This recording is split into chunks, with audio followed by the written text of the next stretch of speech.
எங்கடா ஆட்டி ஆட்டிட்டு போகிறேன்னு பார்க்குறீங்களா? பில்லு பறிக்க தாங்க அந்த மழை வந்ததும் போதும். எப்போ வெயில் அடிக்குது, எப்போ மழை பெய்யுது எதுவுமே தெரிய மாட்டேங்குது. கொஞ்சம் அசால்ட்டாக இருந்தால் மழை வந்துடுது. அதுக்கப்புறம் பில்லு பறிக்கவும் முடியாது. ஆடு மாடெல்லாம் பாவம். மாட்டு கூட வைக்க போட்டுக்கலாம்னு வச்சுக்கோங்க. ஆனால் ஆடு பாவம்ல, அதுக்காக பில்லு பறிக்கலான்ட்டேன். எங்கள் வீட்டுக்கு பக்கத்துலேயே இந்த காடு நல்லா கோரை அது இதெல்லாம் கலந்து சூப்பராக இருந்துச்சு. ஆடு நல்லா முடுக்கு முடுக்கு முடுக்குன்னு போடும் அப்படிங்கிறதுக்காக ஒரு 3 மணிக்கெல்லாம் பில்லு பறிக்கலான்ட்டேன். ஒரே ஒலட்டே இருந்தாலும் மழை வர்றதுக்கு முன்னாடி நம்ம பில்லை பறித்து வச்சிடலாம் அப்படின்னு பில்லு பறிச்சிட்ருக்கேன். மழை பெஞ்சு வெயில் அடிச்சதுன்னா அந்த பாம்பு பூச்சி பொருளாம் என்ன பண்ணோம்னா வெயில் காய்கிறதுக்காக மேலே வந்து எட்டி பார்த்துட்டு வரப்புலலாம் படுத்துருக்கோம். அதனால் பில்லு பறிக்கிறதுக்கு முன்னாடி தட்டி விட்டு தான் இருக்கணும். நான் பில்லு பறிக்கிறதுக்கு முன்னாடி தட்டி விட்டு தான் இருக்கிறேன். இந்த தடவை நேற்று பெஞ்ச மழை இன்னும் மழை பெய்யலைன்னா மழை இன்னும் ஒரு 1/2 மணி நேரத்தில் வந்துடும்.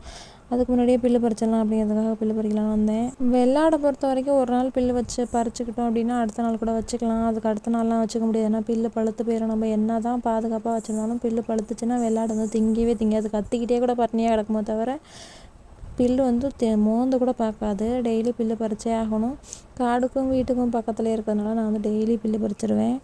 கருக்கருவால் வந்து கொஞ்சம் மெதுவாகவே இருங்க, ஏன்னா கைக்கு வரும். பில்லு பறித்து சர்வீஸ் ஆகிறவங்களுக்கு அதெல்லாம் தெரியாது. அசால்ட்டாக சக்கு சக்குன்னு அறுத்துட்டு போயிட்டே இருப்பாங்க. நம்ம வந்து பில்லு துணி கொண்டு போகும்போது அதை விரித்து போட்டு ஒரு குடைங்க பில்லு பறித்த உடனே அள்ளி வச்சிட்டோம் அப்படின்னா நம்ம பில்லு பறித்த கலப்பே இருக்காது.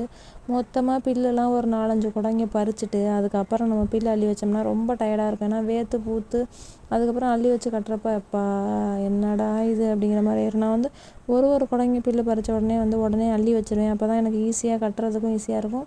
எனக்கு பில்லு பறித்த டயர்டும் தெரியாது. மேக்ஸிமம் இன்றைக்கி வெயில் இல்லாதனால நான் வந்து சட்டை போடலை. இல்லைனா ஆம்பளை சட்டை இருக்குல்ல, அதை வந்து முழுகை சட்டையை போட்டுக்கிட்டு துண்டை நல்லா மூடிக்கிட்டு திருடங்க இல்லை கொள்ளைக்காரங்களாம் முகமூடிக்காரங்களாம் அலைவாங்களா, அது மாதிரி ஃபுல்லாக கவர் பண்ணிட்டு தான் பில்லு பறிக்க முடியலாம். அடிக்கிற வெயிலுக்கு பில்லாம் பறிக்க முடியாது. பில்லு பறிக்கிறப்ப காட்டில் இருக்கவங்களாம் என்ன பண்ணுவாங்க, பிள்ளை குட்டிலாம் இருந்துச்சுன்னா காட்டில் கொண்டு போய் விட்டுட்டு தாங்க பறிப்போம். விவசாயமும் இப்படி தாங்க பண்ணுவோம். இதான் காட்டில் இருக்கவங்களோட நிலமையே. இந்த அரைஜான் வயிற்று ரொப்புறதுக்குள்ளே என்னென்ன பண்ண வேண்டியதாக இருக்குது. வீடு வாசல் பெருக்கணும், சோறு குழம்பு பார்க்கணும், கூட்டி எழணும், ஜாமான் விளக்கணும், மாட்டை பார்க்கணும், ஆட்டை பார்க்கணும், ஆட்டுக்கு பில்லு பறிக்கணும். அப்பா போதுண்டா சாமி, அடுத்த ஜென்மம்லாம் பொம்பளையாகவே பிறக்கக்கூடாது அப்படிங்கிற மாதிரி தான் இருக்கும். ஏன்னா வெளியில் வேலைக்கு போனோம்னா ஒரே வேலை, வீட்டில் இருந்தோம்னா அடுத்தடுத்து வேலை இருந்துக்கிட்டே இருக்கும். நம்ம என்ன தான் மழை பெஞ்சாலும் வெயில் அடித்தாலும் சரி பில்லு பறிக்கிற வேலையை பறிச்சே ஆகணும்லாம் ஒன்றுமே பண்ண முடியாது. இதெல்லாம் முடியும் அப்படின்னா தான் ஆடு மாடு வந்து வளர்த்துக்கவே முடியும்.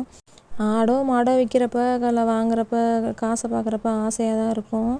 ஆனால் அதுக்கு வந்து பாவனை பண்ணி பார்த்தா தான் தெரியும். பில்லு பறித்தோம்னா பாருங்கள் எப்படி என் மூஞ்சியெல்லாம் வேர்த்து ஒழுவி வச்சு ஜிம்மில் போய் ஒர்க் அவுட் பண்ண மாதிரி இருக்கிறனால தான் எனக்குலாம் உடம்பு ஏறவே மாட்டேங்குது. ஃப்ரீ எக்ஸசைஸ் ஜிம்முக்கெலாம் போகாமல் விவசாய வேலையோ இல்லை காட்டு வேலையோ இல்லை வந்து பில்லு பறிச்சோம்னாலே உடம்பு வந்து சூப்பராக மெயின்டைன் பண்ணிக்கலாம். இந்த கோடை வெயில் கொளுத்து எடுத்ததுக்கப்புறம் வந்து இப்போ தான் மழை பெஞ்சதுக்கப்புறம் பார்த்தா எங்கே பார்த்தாலும் பில்லை பார்த்தாலே பறிக்காமல் இருக்கவங்க கூட பறிச்சிடணும்னு நினைப்பாங்க. ஏன்னா அந்தளவுக்கு ஆசையாக இருக்குது. நான் டெய்லி இப்படி தான் ஒரு கட்டு பில்லு பறிப்பேன். டைம் இருந்ததுன்னா மாட்டுக்கு பறிப்பேன், இல்லைனா தட்டையோட நிப்பாட்டிக்குவோம். இன்றைக்கி டைம் இல்லை, மழை வந்து நான் பறிச்சுட்டு இருக்கப்போ 1-2 தூத்தால் தூரவும் பில்லு அள்ளிட்டு போயாச்சு. நீங்கள் வந்து டெய்லி ஆட்டுக்கு மாட்டுக்கு பில்லு பறிப்பீங்களா பறிக்க மாட்டீங்களா கமெண்ட் பண்ணுங்கள்.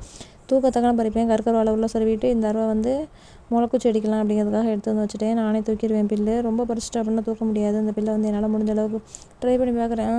தூக்கிட்டேன்டா அப்பா அப்படின்னு தூக்கிட்டு போய் ஆட்டுக்கு மாட்டுக்கு போட்டுற வேண்டியதான். கொஞ்சம் கொஞ்சமாக அள்ளியும் போடலாம், அப்படியும் கட்டோடம் போடலாம். நான் வந்து கட்டோட போட்டுருவேன். அதுக்கு பிடிச்ச பில்லை தின்ட்டு ரொம்ப கழிக்காமல் எடுத்து வச்சிரும். அதுக்கப்புறம் நான் தூக்கி மாட்டுக்கிட்ட போட்டுருவேன். நீங்கள் எப்படி பில்லு பறிப்பீங்க கமெண்ட் பண்ணுங்கள். வீடியோ பிடிச்சா லைக் அண்ட் சப்ஸ்கிரைப் பண்ணுங்கள். தேங்க்யூ ஃபார் வாட்சிங்.